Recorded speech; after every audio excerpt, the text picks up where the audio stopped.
Well, we can learn by reading books, we can learn by doing things, and certainly that's important, but it is also exciting to learn from different perspectives.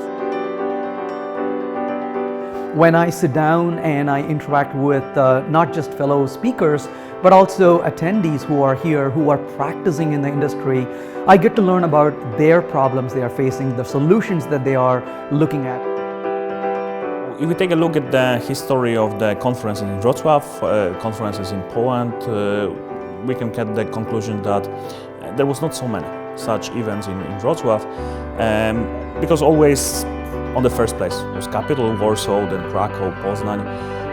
But we need to also remember about that Wrocław is perceived as the IT hub for Poland. More than 200 IT companies here deserve to have also big conference.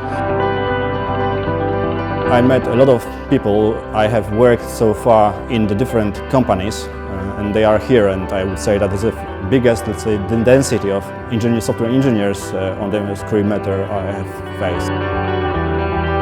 The conference itself has a really interesting mix of speakers, and it's talking about design level things, it's talking about hardware level things, it's talking about different kinds of programming models.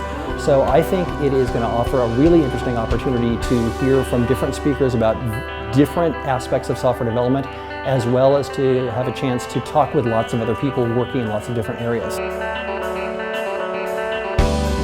Well, this is a really excellent atmosphere. You can just walk around and ask people, the people who until now you have just known from some videos on the net. Now you can actually just walk and ask them a question. On this presentation you told this, this and this. Why is that? Wouldn't it be more usable to do it this or other way? And you're just naturally starting speaking with the people and learning and sharing experience. If you are programming in C++ close to metal, and if you are in Poland, this is practically the only place where you can get in touch with people like you.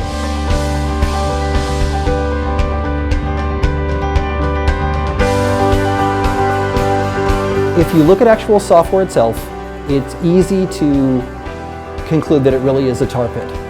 I think on the other hand, if you look at the kinds of software that have been developed and the kinds of things that software is able to successfully do now and compare that to when Fred Brooks wrote the original book, it's obvious that we're in a much different tar pit now than we were then. Systems are much larger, they can do a whole lot more. So I think that despite the tar pit, we've made a lot of progress, but I think that there's still a lot more progress that needs to be made.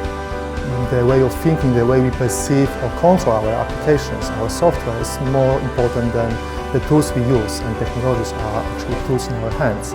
So the cutting edge for me is actually moving from well-known strategies and taking from them the best for creating the new solutions that fit our reality. Almost every mainstream language supports functional style of programming today.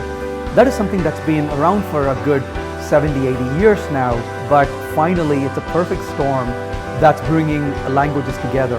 Well, I consider that the C++ has finally moved from a single place. It was like C++ 03, and for years it was pretty much steady, and now it is changing rapidly. We have C++ 11, this year we will have C++ 14, and C++ 17 is on the way. So there's a lot of changes, which I consider mostly changes for good. So in a way, this is getting towards the cutting edge. It's a great place to have osmosis. We learn from each other, and one of the things I've realized over my years of experience in the industry is that a professional learns all the time.